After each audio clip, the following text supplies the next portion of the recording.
Yo guys, ketemu lagi dengan kita di sini masih di segmen Sekelebat Info, di mana nanti di sini kalian bisa dapetin info terbaru dan terpanas tentunya guys. Oke, di sesi kedua hari ini guys masih meneruskan info tadi pagi ya, masih di tanggal yang sama di 20 Januari 2023.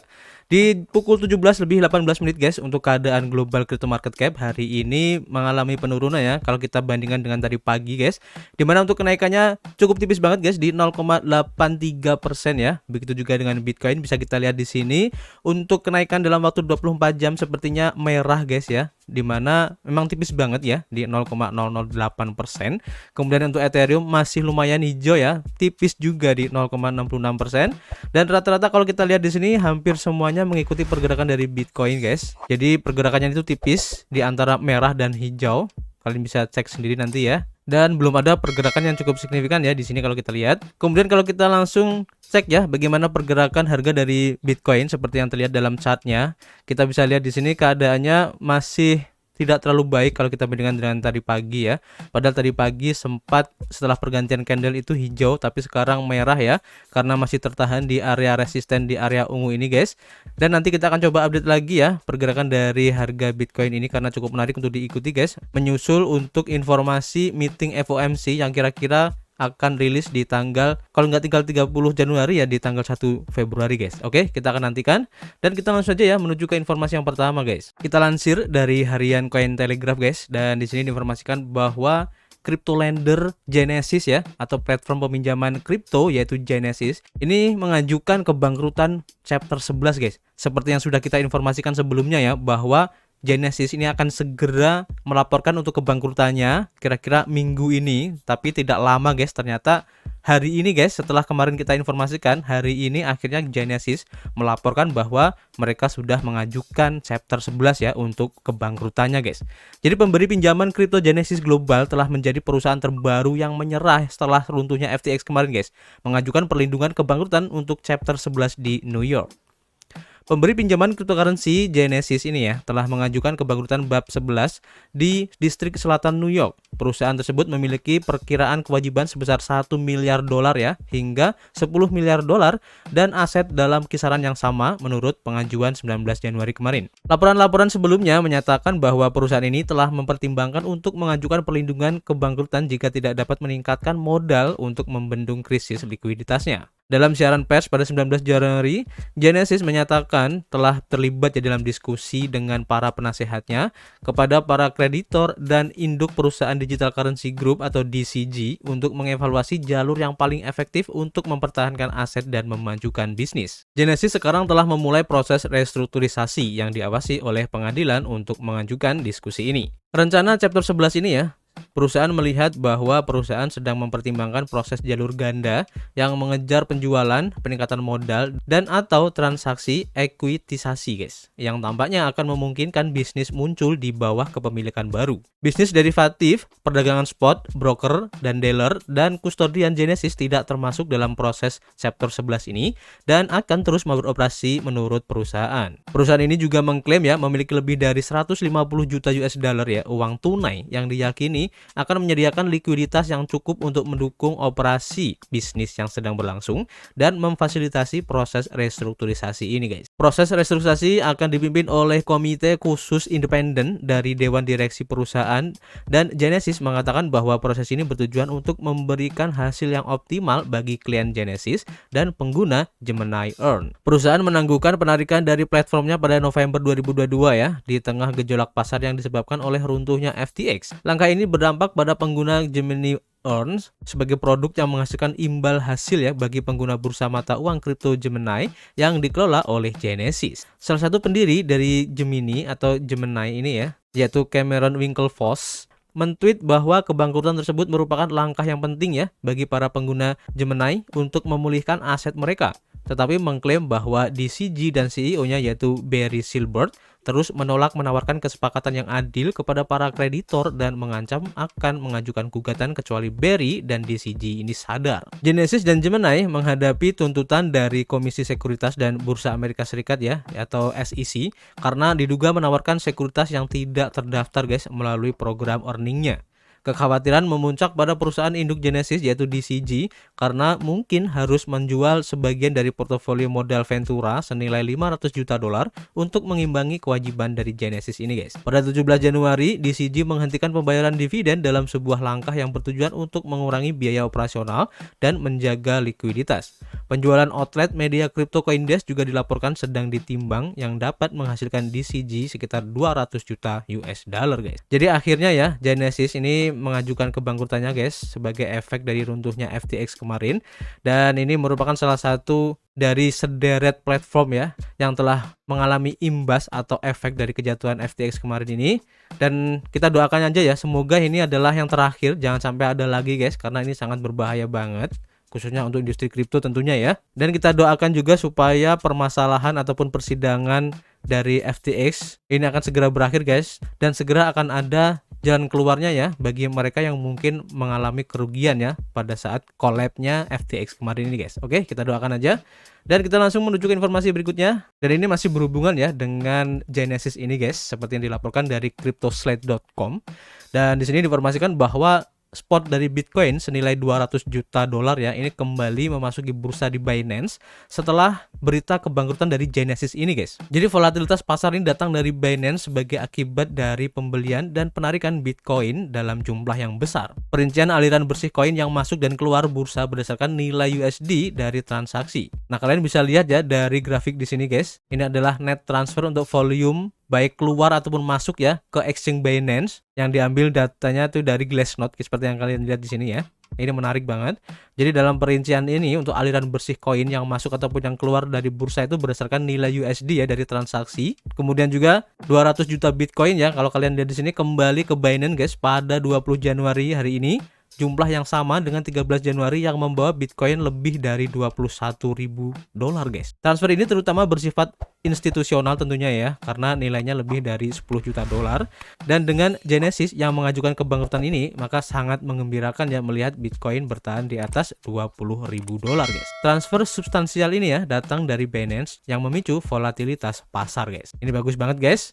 Tapi kita juga harus mengantisipasi ya dari pergerakan ini. Artinya jika ada aset di mana dalam hal ini adalah Bitcoin sekitar 200 juta dolar ya yang masuk ke bursa, dalam ini adalah Binance, maka kita juga harus waspada. Kenapa? Karena biasanya kalau aset yang masuk di bursa ataupun di exchange ini ada kecenderungan untuk segera mencairkan atau menukarnya ke uang fiat guys. Ini juga harus diperhatikan.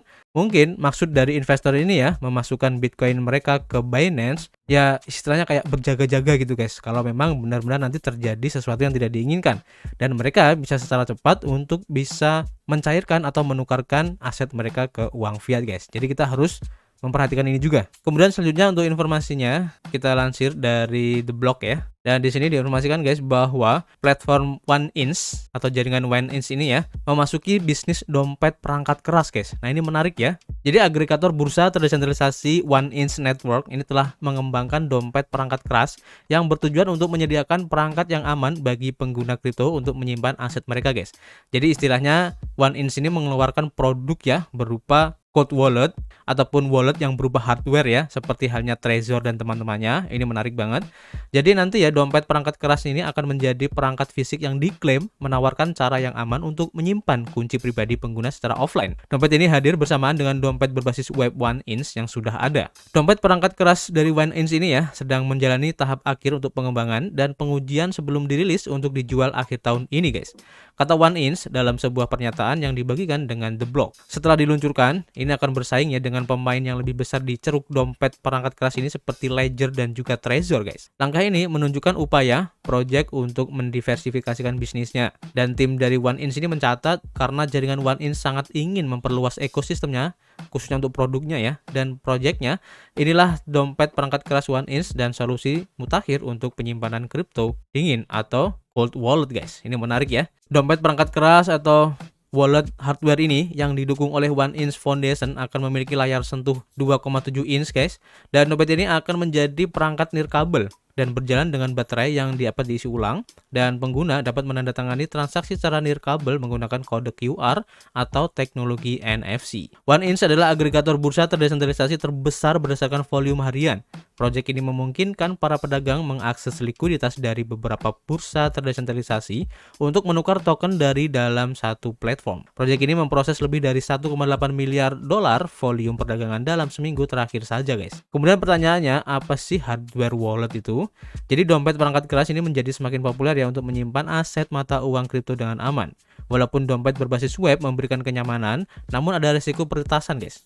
Perangkat keras yang mengamankan kunci pribadi di dalam perangkat keras untuk melindungi pengguna dari peretasan dapat menawarkan apa yang dianggap sebagai keamanan yang lebih baik daripada dompet pribadi berbasis web, termasuk MetaMask dan juga Trust Wallet, guys. Dan mereka melakukan ini dengan membuat dan menyimpan private key-nya secara offline. Ini bagus banget, guys, sehingga akan datang lagi ya untuk pemain baru dalam hal cold wallet ya setelah adanya Trezor dan juga Ledger ini, guys ya.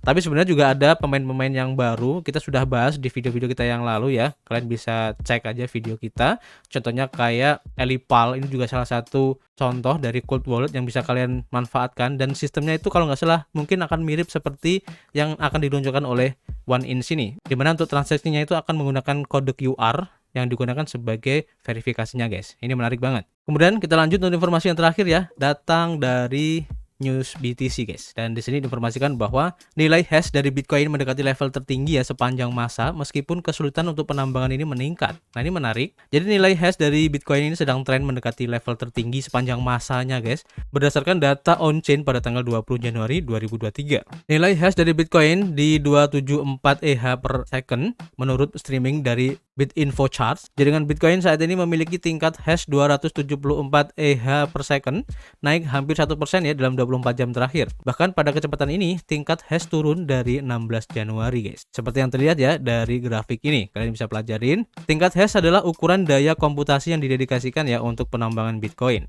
Sebagai sebuah platform proof of work, jaringan Bitcoin bergantung pada komunitas operator node yang menggunakan perangkat application specific integrated circuit atau ASIC untuk konfirmasi dan keamanan bloknya. ASIC adalah sebuah node khusus ya yang secara eksplisit didesain untuk menambang mata uang digital dalam jaringan proof of work menggunakan antara lain algoritma konsensus SHA-256. ASIC yang dapat menambang Bitcoin juga dapat digunakan untuk menambang fork lainnya ya, mengikuti sistem proof of work termasuk Bitcoin Cash.